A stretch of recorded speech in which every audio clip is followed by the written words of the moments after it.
አንዳንዶቹ ደግሞ እንዲሰለጥኑ ማይፈልጉ የሰለጠነ ሰው ኃይል ያስክ ማለት በእነዚህ ሰዎች እይታ ነገ ወደ ሌላ ቦታ ይሄዳሉ ብለው ያስባሉ።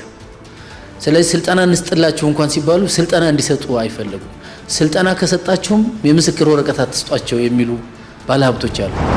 ኢራን የኒውክሌር ጣቢያዎቿ በእስራኤል የሚደበደቡ ከሆነ አሜሪካ ሙሉ ኃላፊነት ትወስዳለች ስትል ኢራን አስጠነቀቀች።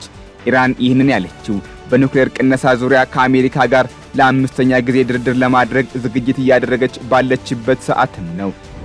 የመኑ ሀውቲ በእስራኤል ቤን ጉሪዮን አየር ማረፊያ ላይ በድጋሚ የሚሳኤል ጥቃት መፈጸሙን አስታወቀም። የቡድኑ ቃል አቀባይ ብርጋዴር ጀነራል ያህያ ሳሪ በዞልፊቃር ባለስቲክ ሚሳኤል የእስራኤልን ዋነኛ አየር ማረፊያ ኢላማ ማድረጋቸውንና በጥቃቱም ለአንድ ሰዓት ያህል የአየር ማረፊያው እንቅስቃሴዎች ተቋርጦ እንደነበር ገልጸዋል። ለጥፋቱ መነሻ የሆኑትን ምክንያቶች በጠቃላው በመመልከት በጥፋተኛው ላይ የተወሰነውን ቅጣት ለጊዜው በገደብ እንዲታገድ በማድረግ የወንጀለኛውን ጠባይ ለማረምና ለማሻሻል ወደ መደበኛው ማህበራዊ ኑሮ ለመመለስ ጠቃሚ የሚችል መሆኑን ፍርድ ቤቱ ያረጋገጠ እንደሆነ የሚሰጥ ውሳኔው። ሰላም ጤና ይስጥልን ውድ ተመልካቾቻችን እንደምን አላችሁ? ከሀገሬ ቴሌቪዥን የሰዓቱን መረጃዎችን ይዘን ቀርበናል። ሙሴ ከበደ ነኝ። እስከ ፍጻሜው አብራችሁን ቆዩ። ወደ አበይት ርዕሰ ጉዳዮቻችን አመራለሁ። በኢትዮጵያ የሆቴልና ቱሪዝም ዘርፍ ላይ ተሰማርተው ከሚገኙት ባለሙያዎች መካከል ተገቢውን እውቅና ያለው ስልጠና የወሰዱት 47 በመቶ የሚሆኑት ብቻ ናቸው ተብሏል። ይሁንና ስልጠና እንዲያገኙ ተደጋጋሚ ጥያቄ ቢቀርብም ሰራተኞቻቸውን ማሰልጠን የሚፈልጉ ተቋማት ዝቅተኛ መሆናቸው ተገልጿል። ደምሰሽ ፈራው። ኢትዮጵያ በቱሪዝም ዘርፍ ከፍተኛ ሊባል የሚችል ሀብት ያላት ሀገር ናት። ከሚጎበኙ ቅርሶች፣ የተፈጥሮ ሀብቶችና ባህሎች በተጨማሪም በዓለም አቀፍ ደረጃ ሶስተኛዋ የዲፕሎማቲክ ከተማ የሆነችው አዲስ አበባ በርካታ ዓለም አቀፍና አህጉር አቀፍ ስብሰባዎችን ታስተናግዳለች። ይሁን እንጂ በእነዚህ ጉዳዮች ወደ ኢትዮጵያ ለሚመጣ ቱሪስት አገልግሎት በመስጠት ላይ ካሉት የሆቴልና ቱሪዝም ባለሙያዎች መካከል ደረጃውን የጠበቀ ስልጠናና እውቅና ያላቸው ባለሙያዎች ከአጠቃላዩ 47 በመቶ የሚሆኑት ብቻ ናቸው። በዘርፉ ከተሰማሩት ባለሙያዎች ከግማሽ በላይ የሚሆኑት በልምድ ብቻ የሚሰሩ መሆናቸው ከአገልግሎት ጥራት ጋር በተያያዘ አሉታዊ ተጽዕኖ ሊፈጥር እንደሚችል እርግጥ እንደሆነ የሚገለጽ ሲሆን በተለይም የቱሪዝም ባለሙያዎች ሲሆኑ ደግሞ የአገርን ገጽታ ከማበላሸት ጀምሮ የቅርሶችን ለጉዳትና ለዝርፊያ የመጋለጥ ዕድል ሰፊ እንደሚያደርገው ይነገራል። ዘርፉ ላይ ሊፈጥሩት የሚችሉት ጉዳት አብዛኛውን ያልሰለጠኑት ጋይዶች ትኩረት የሚያደርጉት ገቢ ማግኘት ላይ ነው እንጂ የሀገራቸውን በደንብ ማስተዋወቅ ምናምን ላይ ስላልሆነ ህጋዊ ባልሆነ መንገድም ነው የሚሰሩት። ስለዚህ እንትን ይላሉ ለገቢ ለማግኘት ሲሉ በሚያደርጉት ነገር መካከል ቅርሶች ሊጠፉ ይችላሉ። ሞር ትኩረት የሚያደርጉት ገቢው ላይ ስለሆነ እና ብዙ ጉዳቶች አሉት። ፕሮፌሽናልም ስላልሆነ ቱሪስቱን መጥቶም በምን አይነት መንገድ ጋይድ ማድረግ እንዳለባቸውም ብዙ ስለማያውቁ በመሀል ብዙ ነገሮችን ያጠፋሉ። እንግዲህ ቱሪዝም ጥሩ ጎን እንዳለ ሁሉ መጥፎ ጎኖች አሉ። ለምሳሌ አላስፈላጊ የሆኑ የሀገርን የአካባቢን ገጽታ ሊያበላሽ የሚችል ድርጊቶች ያደርጋሉ። ምክንያቱም እነዚህ ሰዎች ትልቁ ነገራቸው ምንድነው? ገንዘብ ማግኘት ነው። ገንዘብ እስከተገኘ ድረስ ማንኛውም ህገወጥ ስራዎች ከባህሉ ጋር፣ ከሃይማኖቱ ጋር፣ ከአካባቢው ጋር ተጻራሪ ሆኑ ጸያፍ የሆኑ ተግባራት እንዲፈጸሙ ያደርጋሉ። ህገወጥ ስራዎች ይሰራሉ እና አደጋው ህገወጥ አሉ። በቃ ህገወጥ ብዙ ነገር ነው፣ ብዙ ነገር አለው። የፌዴራል ሆቴልና ቱሪዝም ማሰልጠኛ ኢንስቲትዩት ባለሙያዎቹ በልምድ ያካበቷቸው ሙያዎች በአግባቡ ተመዝነውና የሚያስፈልጋቸውን ስልጠና እንዲያገኙ ተደጋጋሚ ጥያቄ እያቀረበ ቢሆንም ሰራተኞቻቸው እንዳይሰለጥኑ የሚፈልጉ ተቋማት መኖራቸውም ይነገራል። ከምን ይመነጫል የሚለው ግንዛቤው እንዳለ ሆኖ አንዳንዶቹ ደግሞ እንዲሰለጥኑ ማይፈልጉ የሰለጠነ ሰው ኃይል ያስክ ማለት በእነዚህ ሰዎች እይታ ነገ ወደ ሌላ ቦታ ይሄዳሉ ብለው ያስባሉ። ስለዚህ ስልጣና እንስጥላችሁ እንኳን ሲባሉ ስልጣና እንዲሰጡ አይፈልጉም። ስልጣና ከሰጣቸውም የምስክር ወረቀት አትስጧቸው የሚሉ ባለሀብቶች አሉ። ለምን ብለህ ስትጠይቅ ያን የምስክር ወረቀትማ ካገኘ ከኔ ሄዶ ወደ ሌላ ቦታ ይቀጠራል ይላል። የአዲስ አበባ ሆቴል ባለቤቶች ማህበርም ይህንን ጉዳይ በከፊል እንደሚያምንበት ይገልጻል። ሆቴሎች ያሏቸውን ባለሙያዎች አጫጭር ስልጠናዎችን እንዲያገኙ የሚያመቻቹ ቢሆንም ነገር ግን ረዘም ያለ ጊዜ የሚወስድ ስልጠና እንዲወስዱ እንደማይፈቅዱ ይነገራል። ምክንያታቸውም ባለሙያዎቹ ዳግም ተመልሰው በተመሳሳይ ሁኔታ ያገለግላሉ የሚል እምነት በማጣት ነው።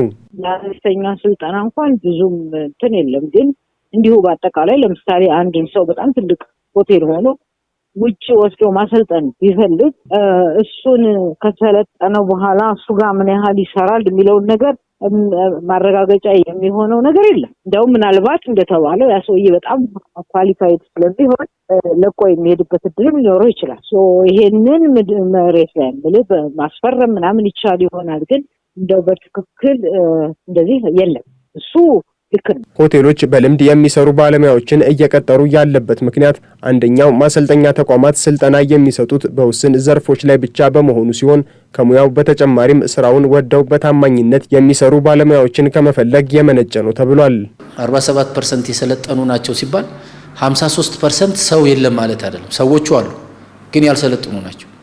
ዲግሪ ሊኖራቸው ይችላል፣ ዲፕሎማ ሊኖራቸው ይችላል፣ ግን ተዛማጅም ያልሆነ በዘርፉ ግን ደግሞ ስልጠና ሳይሰጣቸው እየሰሩ መሆናቸውን ነው ጥናቱ የሚያመለክተው። ስለዚህ አሁን ምንድነው እየተወሰደ ያለው? እነዚህ ሰዎች ሙያ ካላቸው ብቃት ካላቸው አጭር ሪፍሬሽመንት ኮርስ ተሰጥቷቸው ተመዝነው ለዛ ቦታ ሰርቲፋይ ማድረግ ይቻላል፣ በስራ ላይ ስልጠና ማለት ነው።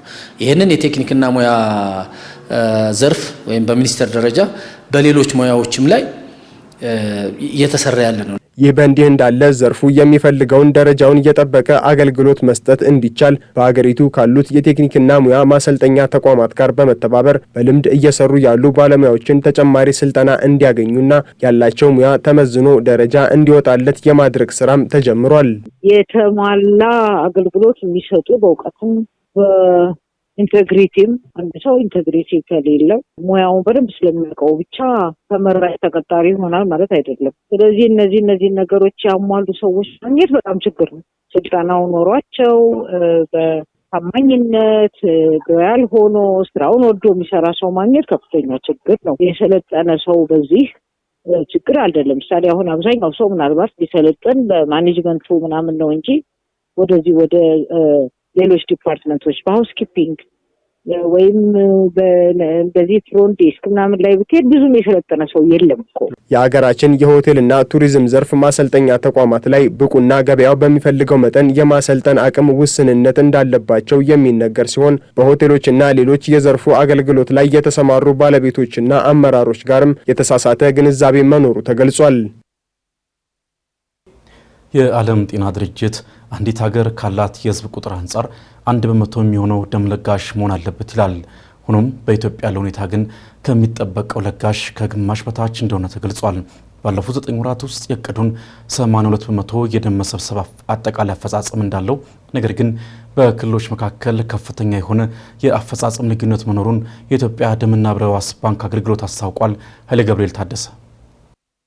የኢትዮጵያ ደምና ህብረ ሕዋስ ባንክ አገልግሎት በሀገር አቀፍ ደረጃ ደም የመሰብሰብና ለጤና ተቋማት የማዳረስ ስራን እንዲሁም በ2015 ዓ.ም በአዋጅ በተሰጠው ስልጣን መሰረት ዜጎች የአይን ብሌናቸውን እንዲለግሱ ቃል በማስገባት ማየት ለተሳናቸው ልገሳውን እንደሚያደርግ ይታወቃል። አዲስ አበባን ጨምሮ በተለያዩ የሀገሪቱ ክፍሎች ባሉት ቅርንጫፎቹም አገልግሎቱን እየሰጠ የሚገኝ ተቋም ነው። አገልግሎቱ በተያዙ ዓመት ከፍተኛ ቁጥር ያለውን ደም ለመሰብሰብ በቅድ መያዙንና ባለፉት 9 ወራት 82% አጠቃላይ አፈጻጸም እንዳለውና ሆኖም ግን በክልሎች መካከል ከፍተኛ የሆነ የአፈጻጸም ልዩነት መኖሩን በኢትዮጵያ ደምና ህብረ ሕዋስ ባንክ አገልግሎት የደም ለጋሾች መሪ ስራ አስፈጻሚ ዶክተር መላሽ ገላው ተናግረዋል። እንደ ሀገር እንግዲህ እቅዳችን ብዙ ነበር። በጣም አምቢሽስ የሆነ እቅድ ነው ያቀድነው።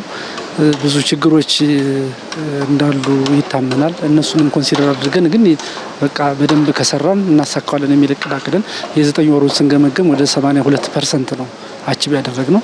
ከ100% በላይ የሰሩ ደም ባንኮች አሉ። ጥሩ ደም ባንኮች የሚባሉ በየክልሉ እነሱ ብዙ ነው። አንዳንድ ደግሞ ግን ከ50% በታችም ያመጡ አንዳንድ የክልል ደም ባንኮች አሉ። እነሱ ተደማምሮ እንደ ሀገር አጠቃላይ 82% ነው። አክለውም ዝቅተኛ አፈጻጸም ያስመዘገቡት ደም ባንኮች በምክንያትነት የሚያነሱት የበጀትና የሰው ኃይል እጥረት መሆኑን ገልጸው ይህንን ለማስተካከልም ለክልል ጤና ቢሮዎች ኃላፊነት መሰጠቱንና በቀጣይነት ለማስተካከል እንደሚሰራም አመላክተዋል። በዋነኝነት የሚያነሱት ምንድነው? የፋይናንስ ችግር ከክልል ክልል ያው ችግር አለ። ስለዚህ በትልቅ ያነሱት ነገር እሱንና የሂውማን ሪሶርስ ነው። ፋይናንስ ስለሌለ ሰው መቅጠር አልቻልንም፣ ሞቢላይዝ ማድረግ አልቻልንም። በደንብ እንደፈለግን ከወረዳ ወረዳ ከገጠር ወደ ገጠር ሂደን እንደው ለምሳሌ አሁን የመኪና ነዳጅ መሙላት አለ፣ አበል መክፈል አለ ለባለሙያዎች። ይህን ነገር ሁሉ ለማድረግ በጣም ተቸግረናል። ባለሙያም ለመቅጠር ፋይናንስ ስለሌለ ደሞዝ በምን እንከፍላለን ምናምን በሚለው አብዛኞቹ ምክንያቶች እነዚህ ናቸው። ስለዚህ ምንድነው ክልልም ሄደን እንደዚህ አይነት ክልሎችን እንትን ያልነው በጣም ትልቅ ቁርጠኝነት መኖር እንዳለበት የክልል ጤና ቢሮዎችን በጣም አሳይመንት ሰጥተን የመጣ ነው። እነሱም ቃል ገብተዋል። በተጨማሪም የዓለም ጤና ድርጅት አንዲት ሀገር ካላት የህዝብ ቁጥር አንጻር 1% የሚሆነው ደም ለጋሽ መሆን አለበት ይላል። ሆኖም ግን ለማሳካት ስራዎች እየተሰሩ ቢሆንም ከግማሽ በታች ላይ እንደሚገኝም ገልጸዋል። የዓለም የጤና ድርጅት ሪፈረንሳችን ነው። እሱ የሚለው ምንድነው አንዲት ሀገር ካላት የህዝብ ቁጥር 1% ቢያንስ በአመት 1% ደም ለጋሽ መሆን አለበት ነው የሚለው። ነገር ግን እስካሁን እሱን አችብ ለማድረግ እየሄድን ነው። ግን ግማሽ ፐርሰንት በታች ነው ያለን እስካሁን። ስለዚህ ብዙ ስራ ይጠይቀናል። ያን ያህል ሲግኒፊካንት የሆነ በደም እጥረት ሰው ሞተ ባይባልም ግን እቅዱን አችብ ከማድረግ አንጻር ክፍተት እንዳለ ያሳያል ማለት ነው። ብዙ ስራ የቤት ስራዎች ከፊት የሚጠብቁን ነገሮች አሉ ማለት ነው። በቀጣይነትም ካለው የህዝብ ቁጥር አንጻር የከፋ የሚባል የደም እጥረት ባያጋጥምም እንኳን በርካታ ስራዎችን ግን መስራት እንደሚገባና ደምን ለሚያስፈልጋቸው ከማዳረስ ባለፈ ከደም የተለያዩ ነገሮችን ለማምረት እቅዶች መኖራቸውንና ለዚህም በርካታ ደም መሰብሰብ እንደሚያስፈልግ ዶክተር መላሽ ጨምረው ተናግረዋል። እስራኤል በኢራን ላይ ለምታደርገው ጥቃት ሙሉ ኃላፊነቱን የምትወስደው አሜሪካን ስትል ኢራን አስጠንቅቃለች። መገናኛ ብዙሃን ስማቸው ካልተገለጸ የአሜሪካ ባለስልጣናት አገኘነው ባሉት መረጃ መሰረት እስራኤል በኢራን የኒውክሌር መሰረተ ልማቶች ላይ ጥቃት ለማድረስ ዝግጅት እያደረገች ነው። ኢራን በእርግጥም እስራኤል ጥቃት የምታደርስ ከሆነ የከፋ ምላሽ ይጠብቃታል ብላለች። አስናቀመናይ ኢራን የኒውክሌር ጣቢያዎቿ በእስራኤል የሚደበደቡ ከሆነ አሜሪካ ሙሉ ኃላፊነት ትወስዳለች ስትል ኢራን አስጠነቀቀች። ኢራን ይህንን ያለችው በኒውክሌር ቅነሳ ዙሪያ ከአሜሪካ ጋር ለአምስተኛ ጊዜ ድርድር ለማድረግ ዝግጅት እያደረገች ባለችበት ሰዓትም ነው። ይህ የቴህራን ፍራቻ እንዲሁ የመጣ እንዳልሆነም ታውቋል። ይልቅ ፍራንስ 24 የአሜሪካ ባለስልጣናትን ዋቢ አድርጎ ይፋ እንዳደረገው እስራኤል በኢራን የኒውክሌር መሰረተ ልማቶች ላይ ጥቃት ለማድረግ ዝግጅት እያደረገች ነው። ይሁን እንጂ መቼና በምን ሁኔታ የሚለው በመረጃ ምንጩ አልተጠቀሰም። የኢራን የውጭ ጉዳይ ሚኒስትር አባስ አራጋቺ ጽዮናዊ ያሏት እስራኤል በእርግጥም አንዳች ጥቃት ሙከራ የምታደርግ እንደሆነ የጠና የበቀል ምላሽ ይጠብቃታል ሲሉ ለተባበሩት መንግስታት በጻፉት ደብዳቤ ላይ አመላክተዋል። ከዚህም ባሻገር የቴህራን እስላማዊ አብዮት ዘብ ቃል አቀባይ አሊ መሐመድ ኒያኒ እስራኤል በእርግጥ ሙከራ የምታደርግ ከሆነ ባላት ተጋላጭነትና አነስተኛ መሬት ላይ የሚደርስባት ቅጣት የከፋ ይሆናል ብለዋል። ዛሬ አርብ እንደሚደረግ የተነገረለት ድርድርም አሜሪካ ኢራን ኒውክሌር ሊኖራት አይገባም የሚል አቋም የምትይዝ ከሆነ ስምምነት እንደማያደርጉ ውጭ ጉዳይ ሚኒስትሩ ተናግረዋል። ይሁን እንጂ የአሜሪካው የውጭ ጉዳይ ሚኒስትር ማርኮ ሩቢዮ ከትላንት በስቲያ ኢራን ኒውክሌር የማበልጸግ አቅም ሊኖራት አይችልም ብለዋል። ሩቢዮ ኢራን ኒውክሌር ልታበለጽግ ብትችል እንኳ ለሲቪል አገልግሎት ብቻ የሚውል እንጂ ዩራኒየም ልታበለጽግ አትችልም ሲሉም ተደምጠዋል።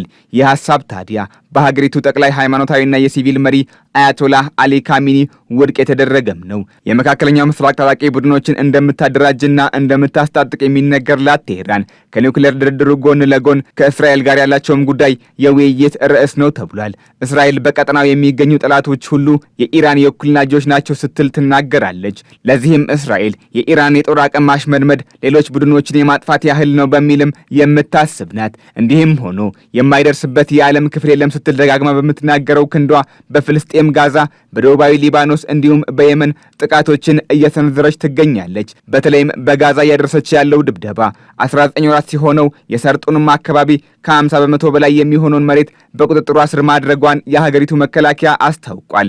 መከላከያው እንዳለው በጋዛ ሰርጥ የሚኖሩ ፍልስጤማውያን ዜጎችን ከሐማስ እየነጠለ ነው። አሁንም ቢሆን የሚቆጣጠራቸውን ቦታዎች ከማስፋት እንደማይመለስም አስታውቋል። እስራኤል ዋነኛ ዓላማዋ ሐማስ ከስፍራው እስከ ወዲያኛው እንዲጠፋ መሆኑም እንዲሁ ሲነገር ቆይቷል። ሀገሪቱ ወዲህ በኳታር ዶሃ ተደራዳሪዎቿን በመላክ ለሰላማዊ መፍትሄ ትቀመጣለች። ወዲያ ደግሞ በጋዛ በዌስት ባንክ በካን ዩኒስ መስፋፋቷን እንደቀጠለች ነው እየተነገረ የሚገኘው። ይህ ታዲያ በተለያዩ የአረብ ሀገራትና ዓለም አቀፍ ተቋማት ሳይወገዝ የታለፈም አልሆነም። እስራኤል በውስጥ በሐማስ ሰበብ ድብደባ በማድረግ በማፈናቀል እንዲሁም ከውጪ ምግብና አስፈላጊ የህይወት አድን ቁሳቁሶች እንዳይገቡ አድርጋለች በሚልም እየተተቸች ነው። ሆኖም ወደ ጋዛ የሚወስዱ መንገዶች የነፍስ አድን ቁሳቁስ ለጫኑ ተሽከርካሪዎች ክፍት እንዲሆን እያደረገች ነው በሚልም በበጎ ተሰምቷል። እንዲህም ሆኖ ደራሽ ቁሳቁሶች በሐማስ እጅ እንዳይገቡ በሚል ጥብቅ ቁጥጥር አደርጋለሁም ስትል ዝታለች። ሐማስ በበኩሉ እስራኤል ለመተላለፊያነት በፈቀደችው መስመር እየገባ ያለው ነፍስ አድን እዚህ ግባ የሚባል አይደለም ብሎታል። መገናኛ ብዙሃን የጋዛን ባለስልጣናትና ገለልተኛ ተቋማት ዋቢ በማድረግ ይፋ እንዳደረጉት አሁን በጋዛ ከ5 ሰዎች መካከል አንደኛው በረሃብ የሚቀጣ የሚል ሰው የሚቀምሰው ያጣ ነው። ጋዛን ፍርስራሽ ያደረጋት የእስራኤል ጦር ዛሬ ማለዳ ጀምሮ በሊባኖስ ህንፃዎችን ሲደረምስ ማደሩም ታውቋል። ይህም በደቡባዊ ሊባኖስ የተደረገ ከባድ ድብደባ ሲሆን ከድብደባው በፊት ቱል የተባለው ከተማ ነዋሪዎች እንዲሸሹ ጥሪ ሲደረግላቸውም ነበር። እስራኤል በጋዛ በተለያዩ አካባቢዎች ሰፊ ጥቃት በምታደርስ ጊዜ ነዋሪዎች ስፍራውን ለቀው እንዲወጡ ትዕዛዝ የምታስተላልፍ መሆኑም የሚታወቅ ነው። በሊባኖስ ያደረገችው ድብደባ ታዲያ በተኩስ አቁም ስምምነት ረግቦ የነበረውን ከሂዝቦላህ ጋር የሚደረግ ጦርነት ዳግም እንዳያስጀምረው ተሰግቷል። የየመኑ ሀውቲ በእስራኤል አየር ማረፊያ ላይ በድጋሚ የባለስቲክ ሚሳኤል ጥቃት ፈጽሟል። የእስራኤል ጦር ጥቃቱን ማክሸፍ ችያለሁ ቢልም በርካታ የአየር በረራዎች መስተጓጉላቸውን የተሰማው ጥቃቱ በመካከለኛው ምስራቅ ለአፍታ ጋብ ያለውን ከባድ ውጥረት ወደ ተባባሰ ጦርነት እንዳያመራም ሰግቷል። ተጨማሪ አለን። የየመኑ ሀውቲ በእስራኤል ቤን ጉሪዮን አየር ማረፊያ ላይ በድጋሚ የሚሳኤል ጥቃት መፈጸሙን አስታወቀም።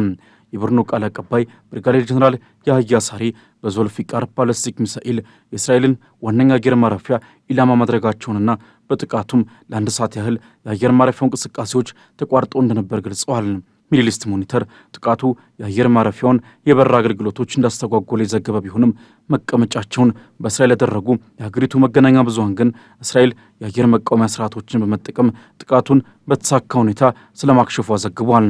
በዚህ ብቻ ያልተወሰኑ ሀውቲ ያፋ በተባሉ 2 ድሮኖች ጥቃት መፈጸሙን የሚያረጋገጡት ቃል አቀባዩ ጃፋና ሃይፋ የተባሉ የእስራኤል ቦታዎች ኢላማ መሆናቸውን አስታውቀዋል። ከየመን የተተኮሱ 2 ሚሳኤሎችን መቶ መጣሉን ያስታወቀው የእስራኤል ጦር በበኩሉ ቴልአቪቭን ጨምሮ በመላው እስራኤል የአደጋ ጊዜ የማስጠንቀቂያ ድምጾች መሰማታቸውን ግን አልሸሸገም። ይሁንና ምንም አይነት ሰብአዊም ሆነ ቁሳዊ ጉዳት አልደረሰም ብለዋል የጦር ኃይሉ። የሰላም ውይይቶችን እያካሄደ የሰነበተው የመካከለኛው ምስራቅ ቀጠና መልሶ ወደ ተባባሰ ግጭት አረንቋ ሊገባ እየተንደረደረ ነው። በተለይም እስራኤል በጋዛ እየወሰደች ያለው የተጠናከረ ወታደራዊ ዘመቻ የቀጠናው ግለት በቅርቡ የማይቀዘቅዝ ይልቁንስ በአንዳች አሳቻ ሰዓት መላው አካባቢውን በእሳት ሊያንቀለቅል የሚችልበትን እድል ሰፊ ስለማድረጉ እያመላከተ ይገኛል። ሀውቲ ምንም እንኳን ከአሜሪካው ፕሬዚደንት ዶናልድ ትራምፕ ጋር በተደረሰው ስምምነት መሰረት በአሜሪካና ሀውቲ መካከል ያለውን ውጥረት ያረገበው ቢመስልም ከእስራኤል ጋር ያለውን ፍጥጫ ግን ሊያቀዘቅዘው አልቻለም። ቡድኑ እስራኤል በጋዛ ምድር በፍልስጤማውያን ለምትፈጽመውን ጥቃት እስካላቆመችና ወደ ጋዛ ሰብአዊ ድጋፍ እንዲገባ እስካላደረገች ድረስ የአጸፋ እርምጃዬ ተጠናክሮ ይቀጥላል በማለት ያስተላለፈውን ዛቻ በተግባር መዋሉንም ቀጥሏል። ሀውቲ ሰላም የሚያሳጡ እንቅልፍ የሚነሱ ጥቃቶችን በእስራኤል ላይ መሰንዘሩንም ተያይዞታል። በቴልአቪቭ ሰማይ ላይ በ2 ቀናት ውስጥ 3ኛውን የሚሳኤል ጥቃት መፈጸም ለእስራኤል ከባድ ስጋት መሆኑን በድጋሚ አሳይቷል። በየመን የሚሸገው ሀውቲ የሚሳኤል ጥቃትም በዋና ከተማዋና ሌሎች የእስራኤል አካባቢዎች ከፍተኛ መደናገጥን የፈጠረ ሲሆን ዜጎችም ራሳቸውን ከጥቃት ለመከላከል በተወሰኑ ርቀቶች በኮንክሪት ወደ ተገነቡ መጠለያዎች ለመሸሸግ ሲሯሯጡ በተለያዩ ተንቀሳቃሽ ምስሎች ላይ ታይቷል። ከ20 ቀናት ገደማ በፊት ሀውቲ በእስራኤል ዋነኛ አየር ማረፊያ ቤን ጉሪዮን ወይም የቴልአቪቭ አየር ማረፊያ ላይ የፈጸመው የሃይፐርሶኒክ ሚሳኤል ጥቃት በአካባቢው የነበሩ 7 ሰዎችን አቁስሎ በርካታ የሀገር ውስጥና ዓለም አቀፍ በረራዎችን ማስተጓጎሉ ይታወቃል። በወቅቱም የቡድኑ ቃል አቀባይ ብርጋዴር ጄኔራል ያህያ ሳሪ አየር ማረፊያው ከዚህ በኋላ ደህንነቱ አስተማማኝ ባለመሆኑ ዓለም አቀፍ አየር መንገዶችና ሀገራት እንዳይጠቀሙት እንመክራለን ሲሉ ያሰሙት ማስጠንቀቂያ ገቢራዊ እየሆነ መምጣቱን ተከትሎ በቴልአቪቭ ሰማይ ላይ ይበልጥ የስጋትና የጭንቀት ድባብን እየፈጠረ ዘልቋል። በዚያኛው ጥቃትም ከፍተኛ ቁጥር ያላቸው የአውሮፓና የአሜሪካ አየር መንገዶችም ወደ እስራኤል የሚያደርጉትን በረራ ላልተወሰነ ጊዜ ለማቋረጥ መወሰናቸው አይዘነጋም። በአውሮፓና በመላው ዓለም በርካታ መንገደኞችን የሚያጓጉዙት እውቆቹ የጀርመኑ ሉፍታንሳና የጣሊያኑ አይቲ አየር መንገዶች ወደ ቴልአቪቭ የሚደረጉ ማንኛውንም በረራዎች እንዲሰረዙ የጣሉትን እገዳ በፈረንጆቹ አቆጣጠር ለሰኔ 8 ቀን ማራዘማቸውን ከቀናት በፊት መግለጻቸው አይዘነጋም። ሁለቱ ድርጅቶች በግንቦት 25 ማለትም ከሁለት ቀናት በኋላ በረራቸውን ለመቀጠል ወስነው የነበረ ቢሆንም በሁቲ ተደጋጋሚ ጥቃት ሳቢያ ለመንገደኞቻቸው ደህንነት ሲሉ እገዳውን አራዝሞታል ሲል አናዶሉ ዘግቧል። የእንግሊዙ ኢዚጀት አየር መንገድም እስከ ሰኔ 30 ድረስ ወደ እስራኤል የሚያደርገውን በረራ ለማቋረጥ ተገዷል። ሌሎች በርካታ አየር መንገዶችም በሁቲ ጥቃት ሊመጣ የሚችለውንና ከባድ የካሳ ወጪ የሚጠይቀውን የአውሮፕላን አደጋ በመስጋት ወደ ቴልአቪቭም ሆነ ሌሎች የእስራኤል አካባቢዎች የሚደረግ በረራን እያቋረጡ ነው። በሁቲና እስራኤል መካከል የተካረረው ውጥረት ቀይ ባህርን በድጋሚ የጦርነት አውድማ እንዳያደርገውም ተሰግቷል። በሁቲ ጥቃት ከፍተኛ ኢኮኖሚ ተጽዕኖ እየደረሰባት ያለችው እስራኤልም ከዚህ ቀደም በየመን ሰና አየር ማረፊያ ላይ እንደፈጸመችው ከባድ ጥቃት ሁሉ አሁንም ምን አይነት ያጸፋ እርምጃ ልትወስድ ትችላለች የሚለው ጉዳይም ተጠባቂ ሆኗል።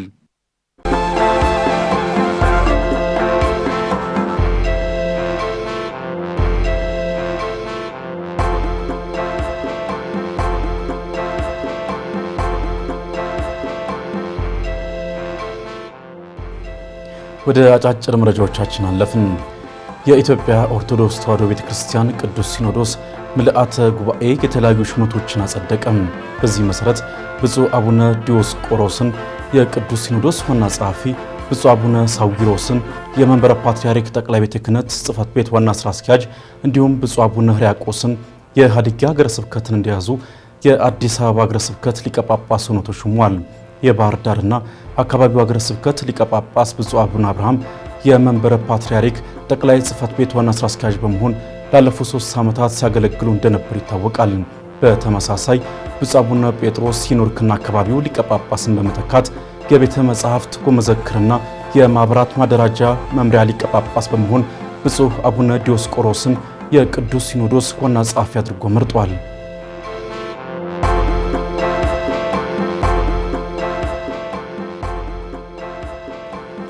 የዓለም አቀፉ የገንዘብ ተቋም ቦርድ የኢትዮጵያን 3ኛ ዙር የ3.4 ቢሊዮን ዶላር የተራዘመ የብድር አቅርቦት መርሃ ግብር ሊገመግም ነው። ኢትዮጵያ እየተገበረች ባለችው ሀገር በቀል የኢኮኖሚ ማሻሻያ መርሃ ግብር መሰረት 3ኛው ዙር የ3.4 ቢሊዮን ዶላር የተራዘመ የብድር አቅርቦት አፈጻጸም ግምገማ በቅርብ ጊዜያት እንደሚደረግም ተገልጿል። የአይኤምኤፍ ስራ አስፈጻሚ ቦርድ በሚያደርገው ግምገማ ከሳምንታት በኋላ 265 ሚሊዮን ዶላር ብድር የሚለቀቅ እንደሆነም ሮይተርስ ዘግቧል። ይህም የብድር አቅርቦት የተራዘመው የ3.4 ቢሊዮን ዶላር የብድር ስምምነት አካል ነው ተብሏል። የአይኤምኤፍ ቃል አቀባይ የሆኑት ጁሊ ኮዛክ አሁን ላይ በኢትዮጵያና በተቋሙ ልዑካን መካከል ስላለው ስምምነትና ንግግር ይፋ ከማድረግ ተቆጥበዋል።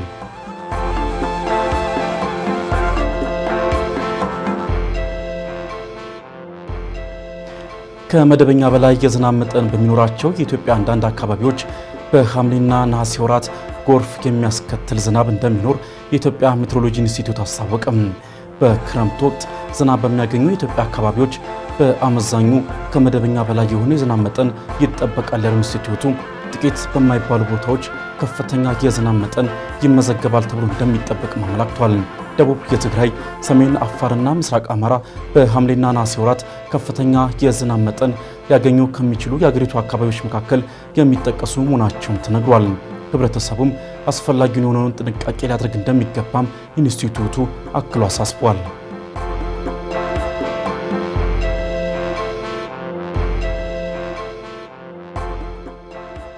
ከደቡብ ሱዳን ተፈናቅለው በኢትዮጵያ የሚኖሩ ስደተኞች ሀገር አቀፍና ዓለም አቀፍ ድርጅቶች ድጋፍ እንዲያደርጉላቸው ጥሪ ቀረበ። በተወካዮች ምክር ቤት የውጭ ግንኙነትና ሰላም ጉዳዮች ቋሚ ኮሚቴ በጋምቤላ ክልል በኩሌ የስደተኞች መጠለያ ጣቢያ የሚኖሩ ስደተኞችን ጎብኝቷል። ስደተኞቹ ከዚህ በፊት ለ1 ወር ተብሎ ይሰጣቸው የነበረው 13.5 ኪሎ ግራም ዱቄት ወደ 7 ኪሎ ግራም ዝቅ በማለቱ ለረሃብ መጋለጣቸውንም ለቋሚ ኮሚቴው ተናግረዋል። ይህ የተፈጠረው አሜሪካ በእርዳታ ድርጅቶች ላይ በያዘችው አቋም ምክንያት መጠለያ ጣቢያው ላይ ይሰሩ የነበሩ ድርጅቶች ቁጥር እየቀነሰ መምጣቱ እንደሆነም ሰምቷል።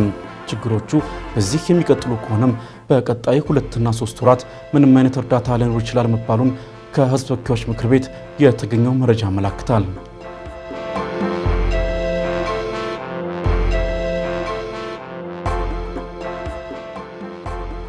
በሱዳን ካርቱም ግዛት የተቀሰቀሰው የኮሌራ ወረርሽኝ በአካባቢው በተፈጠረ የውሃ መበከል እንዲሁም የውሃ እጥረት የተቀሰቀሰ እንደሆነ ተገለጸ።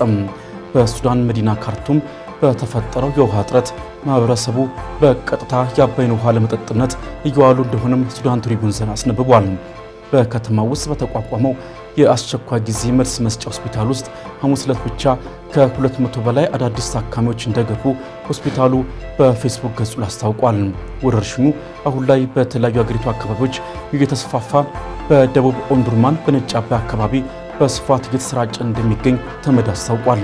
በቀጣይ የፌዴራል መንግስትና ዓለም አቀፍ ተቋማት ድጋፍ ካላደረጉ ችግሩ መባባሱ እንደማይቀርም ሆስፒታሉ አስታውቋል።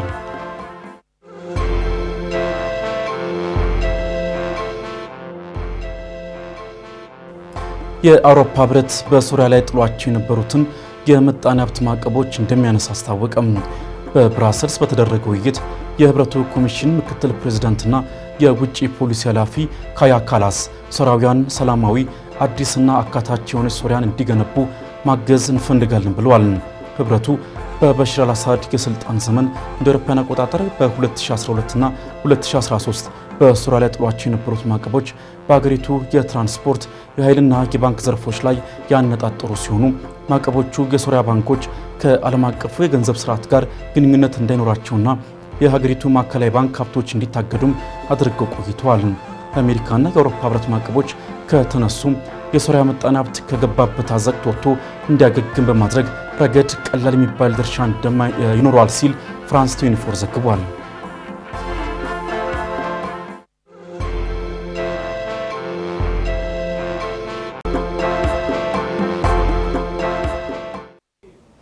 ወደ ቢዝነስ ጥንቅራችን አለፍን።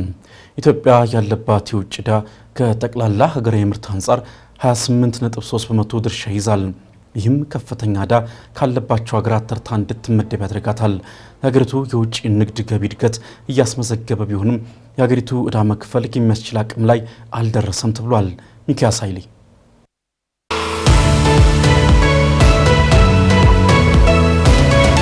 የኢትዮጵያ የውጭ ገቢ ንግድ ሀገሪቱ ከውጭ አበዳሪዎች ያገኘቻቸውን ብድሮች ከፍሎ መጨረስ የሚችል አለመሆኑን የኢትዮጵያ ኢኮኖሚክ ባለሙያዎች ማህበር አስታውቋል። ይህም ሀገሪቱ ያለባት ዕዳን መክፈል የማትችልበት ሁኔታ ላይ እንደምትገኝ ማድረጉን ማህበሩ ይፋ ባደረገው ጥናትም አስታውቋል። ማህበሩ ባደረገው ጥናት መሰረት ባለፉት ዓመታት ተጀምረው ያልተጠናቀቁ ፕሮጀክቶች መብዛትና በቂ ጥናት የተደረገባቸው አለመሆኑ ለሀገሪቱ የውጭ ብድር መስፋት አይነተኛ አስተዋጽኦ እንደነበራቸውም ተነስቷል። የኢትዮጵያ የውጭ ዕዳ በዋናነት ምንጩ ሃይዌይ ኮንስትራክት ለማድረግ፣ ሬልዌይ ኮንስትራክት ለማድረግ፣ ኮሚኒኬሽን ፕሮጀክቶች በተለይ ጂቲፒ 1 ጂቲፒ 2 ተብለው የታለሙ ፕሮጀክቶች እነሱ ናቸው ለኢትዮጵያ የውጭ ዕዳ ጫና የፈጠሩባት። ከፍተኛ ከ2015 እስከ 2022 ድረስ በነበረው ከፍተኛው የዕዳ ምንጮች እነዚህ ተጀምረው ያላለቁ ፕሮጀክቶች ናቸው። ከዛ ቀጥሎ ኢንዱስትሪው ላይ ኤሌክትሪሲቲና ቱሪዝም ላይ የወጡ ፕሮጀክቶች እነዚህም የሀገሪቱ የውጭ ዕዳ ጫና ምንጮች ናቸው። የሚያሳዝነው እነዚህ ፕሮጀክቶች ደግሞ አለማለቃቸው ነው። አብዛኞቹ ሳያልቁ ተጀምረው የቀሩ ፕሮጀክቶች ናቸውና በዚህ ምክንያት አገሪቱ የዕዳ ጫና ውስጥ ከተዋታል። የኢትዮጵያ ብሔራዊ ባንክ ከወራት በፊት ይፋ ባደረገው የፋይናንሻል ስታቢሊቲ ሪፖርት እንደሚያሳየው ከሆነ ሀገሪቱ በፈረንጆቹ 2025 ዓ.ም ያለባት የውጭ ዕዳ ከሀገሪቱ ጥቅል ምርት አንጻር 28.3 በመቶ ሊደርስ እንደሚችልም አስታውቋል። ይህም በ2024 ዓ.ም ከነበረው 13.7 በመቶ ጭማሪ እንዳለውም ያሳያል። ሀገሪቱ ወደ ውጭ የምትልካቸው ምርቶች የሚገኘው ገቢ ባለፉት ዓመታት እያደገ ቢሆንም ሀገሪቱ እያደገ ካለው ከውጭ አበዳሪዎች የምታገኘው ዕዳ እየጨመረ ከመምጣቱ ጋር ተያይዞ ሀገሪቱ የምታገኘው የውጭ ንግድ ዕዳ የመክፈል አቅሙ ደካማ መሆኑን አጥኚ ጨምረውም ጠቁመዋል። የውጭ ዕዳ የሚባለው ኢትዮጵያ ከጂዲፒው አንጻርና ከኤክስፖርቱ አንጻር ነው የውጭ ዕዳ በርደን የሚለካው። ስለዚህ የኢትዮጵያ የውጭ ዕዳ በርደን ከጂዲፒው አንጻር ሲለካ አንጻራዊ ጥሩ የሚባለው ትሬሾልድ ላይ ነው የምትገባው። ዊክ ትሬሾልድ የሚባለው ላይ ይሄ ማለት የመክፈል አቅም እንዳላት ያመላክታል ከጂዲፒው አንጻር ሲለካ። ትክክለኛው የውጭ ዕዳ ለመክፈል ግን ኤክስፖርት ነው መለኪያውና ከኤክስፖርት አንጻር ሲለካ ኤክስፖርት ሬሾ ሲወሰድ ኢትዮጵያ ስትሮንግ ትሬሾልድ ወይም አደገኛው መስመርን አለፍ ያለችበት እዛ አካባቢ ነው ያለችው። የመክፈል አቅም ያቸው መክፈል ለማይችሉ ለሚሉት ላይ ለመድረስ ኦልሞስት ደርሳለች የሚለው ላይ ያሳየናል። በዚህ ዓመት ብቻ በዕዳ ሽግሽግ ከ3.5 ቢሊዮን በላይ ዶላር ማትረፍ እንደቻለች ጠቅላይ ሚኒስትር ዶክተር አብይ አህመድ ከዚህ ቀደም ለሕዝብ ተወካዮች ምክር ቤት መናገራቸውም ይታወሳል። የተጀመሩና ያልተጠናቀቁ ፕሮጀክቶች እንዲጠናቀቁ እንዲሁም መንግስት የጀመረውን በዓመታዊ በጀት ላይ ለውጭ ዕዳ መክፈል አጠናክሮ መቀጠል እንዳለበት ዶክተር አረጋ ጠቁመዋል።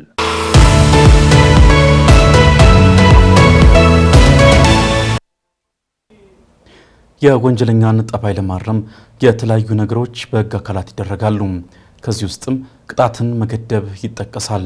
ለመሆኑ ቅጣትን መገደብ የሚችልባቸው ሁኔታዎች ምንድናቸው የሚለውንና ተያያዥ ጉዳዮችን የሕግ ባለሙያው ይነግረናል። ወደዚያው እንለፍ።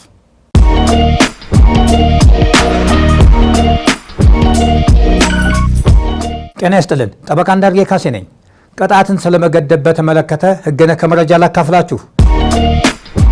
ለጥፋቱ መነሻ የሆኑትን ምክንያቶች በጠቃላላው በመመልከት በጥፋተኛው ላይ የተወሰነውን ቅጣት ለጊዜው በገደብ እንዲታገድ በማድረግ የወንጀለኛውን ጠባይ ለማረምና ለማሻሻል ወደ መደበኛው ማህበራዊ ኑሮ ለመመለስ ጠቃሚ የሚችል መሆኑን ፍርድ ቤቱ ያረጋገጠ እንደሆነ የሚሰጥ ውሳኔው። ሆኖም ግን የወንጀለኛውን የመታረም መልካም ፈቃድና እርዳታ የሚፈልጉ ስለሆነ መልካም ውጤትን ለመስጠት አለመቻላቸው ሲታወቅ በማናቸውም ጊዜ የሚሻሩ ናቸው። ጥፋተኛው አስቀድሞ የተፈረደበት ባይሆንም የተፈረደበትን ቅጣት ከመፈጸሙ በፊት ለተወሰነ ጊዜ ቅጣቱ ታገዶለት አመሉ ቢፈተን ሁለተኛ ጥፋት ከማድረግ የሚታገድ መሆኑንና ስለ ጠባዩ መሻሻል አንድ ጽኑ ማስጠንቀቂያ ብቻ የሚበቃ መሆኑን ፍርድ ቤቱ ያመነበት እንደሆነ ቅጣቱን ከወሰነ በኋላ የተወሰነ የፈተና ጊዜ በመስጠት የቅጣቱን አፈጻጸም ታግዶ እንዲቆይ ሊያዝ ይችላል። ፈተናው መልካም ፍሬ ያስገኘ እንደሆነ ጥፋተኛው የተወሰነበትን ቅጣት መፈጸም የለበትም። የፍርድ ውሳኔው ግን በወንጀለኞች መዝገብ ተመዝግቦ ከሌላው ውጤት ጋር ነዋሪ ይሆናል። የቅጣት ገደብ የሚከለከልበት ሁኔታ ስንመለከት ጥፋተኛው ከዚህ በፊት የጽኑ እስራት ቅጣት ወይም ከ3 ዓመት የሚበልጥ የቀላል እስራት ተፈርዶበት እንደሆነና እንደገናም በተከሰሰበት ወንጀል ከነዚሁ ቅጣቶች አንዱ የሚወሰንበት ከዚህ ቀደም ያልተቀጣ ሆኖ አሁን በተከሰሰበት ወንጀል ከ5 ዓመት የበለጠ የጽኑ እስራት ቅጣት የሚፈረድበት ከሆነ ነው። እንዲሁም የቅጣት አፈጻጸሙ ከመታገዱ በፊት ጥፋተኛው ሌላ ወንጀል ፈጽሞ እንደነበር የተደረሰበት ሲሆንና በዚህ ወንጀል ምክንያት የሚፈረድበት የቅጣት አይነትና መጠን የሚያሟላ ከሆነ ወንጀለኛው ቅጣቱ ታገዶለት ለፈተና ጊዜ በተለቀቀበት ጊዜ ውስጥ አስቦ አንድን ወንጀል ያደረገ እንደሆነ የቅጣቱ አፈጻጸም በታገደለት ጉዳይ የተሰጠው የፈተና ጊዜ መልካም ፍሬ የሚያስገኝ አለመሆኑ ፍርድ ቤቱ ሲረዳው የቅጣት ማገዱን ውሳኔ ሊሽረው ይችላል። ፍርድ ቤቱ በወንጀል አድራጊው ላይ የተወሰነበት ቅጣት እንዳይፈጸምበት የሚያገድለት ጥፋተኛው በመልካም ጠባይ እንደሚመራ እንዲፈጽም የተሰጠውን ግዴታ እንደሚቀበል እንዲሁም በሚቻለው መንገድ ሁሉ በጥፋቱ ያደረሰውን ጉዳት እንደሚክስ ወይም ለተበዳዩ እንደሚከፍልና ለዚህ ጉዳይ በተወሰነ ጊዜ ውስጥ የፍርድ ቤቱን ወጪ እንደሚከፍል ማረጋገጫ ከሰጠ በኋላ ነው። ፍርድ ቤቱ ጥፋተኛው ለገባበት ግዴታ አፈጻጸም አንድ መተማመኛ ዋስትና እንዲሰጥ ያስገድደዋል። ይህም መተማመኛ በሰው ዋስትና ወይም በንብረትና በገንዘብ መያዣ ልክ ፍርድ ቤቱ የሚወስነውን እንደ ነገሩ ሁኔታ እንደ ጥፋቱ ችሎታ መጠን ነው። በመጨረሻም ፍርድ ቤቱ ለጥፋተኛው የሚሰጠውን የፈተና ጊዜ የሚወስነው የወንጀሉ ከባድነት፣ የኋላ ታሪክ፣ በወንጀል ድርጊት መደጋገም ሊደርስ የሚችለውን ጉዳትና በጥፋተኛው ላይ ሊጣልበት የሚችለውን እምነት ከግምት ውስጥ በማስገባት ነው። የፈተናው ጊዜ ከ2 ዓመት ሊያንስ ከ5 ዓመት ሊበልጥ አይችልም። የሚታሰበውም የመጨረሻ ፍርድ ከተሰጠበት ቀን ጀምሮ ነው። አመሰግናለሁ።